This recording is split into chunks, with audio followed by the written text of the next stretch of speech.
नमस्ते दोस्तों, आज मैं आपके लिए एक कहानी लेकर आई हूँ। एक कसाई था सदना। वह बहुत ही ईमानदार था। वह भगवान के नाम कीर्तन में मस्त रहता था। यहाँ तक कि मांस को काटते बेचते हुए भी वह भगवान का नाम गुनगुनाता रहता था। एक दिन वह अपनी ही धुन में कहीं जा रहा था कि उसके पैर से कोई पत्थर टकराया। वह रुक गया। उसने देखा कि एक काले रंग के गोल पत्थर से उसका पैर टकरा गया है। उसने वह पत्थर उठा लिया, वह जेब में रख लिया, यह सोचकर कि यह मांस तौलने के काम आएगा। वापस आकर उसने वह पत्थर मांस के वजन को तौलने के लिए लगाया। कुछ ही दिनों में उसने समझ आ गया कि यह पत्थर कोई साधारण नहीं है। जितना वजन उसको तौलना होता था, पत्थर उतने ही वजन का हो जाता था। धीरे धीरे यह बात फैलने लगी कि सदना कसाई के पास वजन करने वाला पत्थर है। वह जितना चाहता है पत्थर उतना ही तौल देता है। किसी को 1 किलो मांस देना होता तो तराजू में उस पत्थर को एक तरफ डालने पर दूसरी ओर 1 किलो मांस ही तुलता।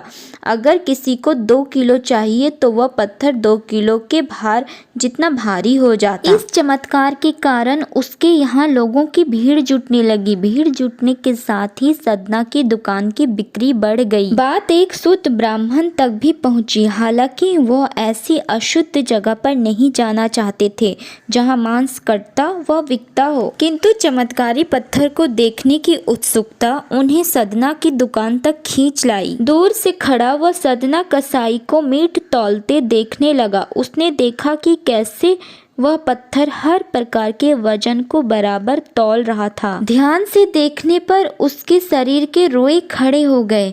भीड़ के छटने के बाद ब्राह्मण सदना कसाई के पास गया। ब्राह्मण को अपनी दुकान में आया देखकर सदना कसाई प्रसन्न भी हुआ और आश्चर्यचकित भी हुआ। बड़ी नम्रता से सदना ने ब्राह्मण को बैठने के लिए स्थान दिया और पूछा कि वह उनकी क्या सेवा कर सकता है। ब्राह्मण बोला, तुम्हारे इस चमत्कारी पत्थर को देखने के लिए ही मैं तुम्हारी दुकान पर आया हूँ, या यूं कहें कि चमत्कारी पत्थर ही मुझे खींचकर तुम्हारी दुकान पर ले आया है। बातों ही बातों में उन्होंने सदना कसाई को बताया कि जिसे पत्थर समझकर वो मांस तौल रहा है, वास्तव में वो शालिग्राम जी हैं, जो कि भगवान का स्वरूप होता है। शालिग्राम जी को इस तरह गले कटे मांस के बीच में रखना व उनसे मांस तौलना बहुत बड़ा पाप है। सदना बड़ा ही सरल प्रकार का भक्त था। ब्राह्मण की बात सुनकर उसे लगा कि अनजाने में मैं तो बहुत बड़ा पाप कर रहा हूँ। क्षमा मांगकर सदना ने वह शालिग्राम उन ब्राह्मण को दे दिया और कहा कि आप तो ब्राह्मण हैं, अतः आप ही इनकी सेवा करके इन्हें प्रसन्न करें। मेरे योग्य कुछ सेवा हो तो मुझे अवश्य बताएं। ब्राह्मण उस शालिग्राम शिला को बहुत सम्मान से घर ले आए। घर आकर उन्होंने शालिग्राम को स्नान कराया, पंचामृत से अभिषेक किया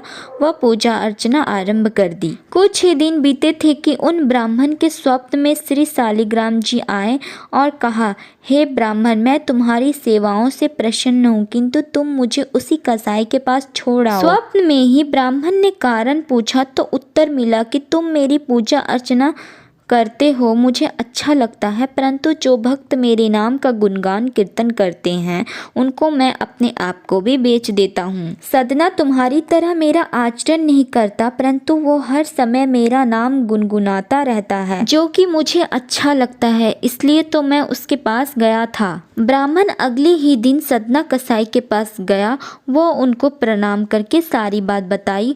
वह शालिग्राम जी को उन्हें सौंप दिया। ब्राह्मण की बात सुनकर सदना कसाई की आंखों में आंसू आ गया। मन ही मन उन्होंने मांस छोड़ने खरीदने के कार्य को तिलांजलि देने की सोची और निश्चय किया कि यदि मेरे ठाकुर जी को कीर्तन पसंद है तो मैं अधिक से अधिक समय नाम कीर्तन ही करूँगा। दोस्तों, ऐसे भक्त को हमें प्रणाम करना चाहिए। दोस्तों, ऐसी ही और कहानी सुनने के लिए मेरे चैनल को सब्सक्राइब करना ना भूलें।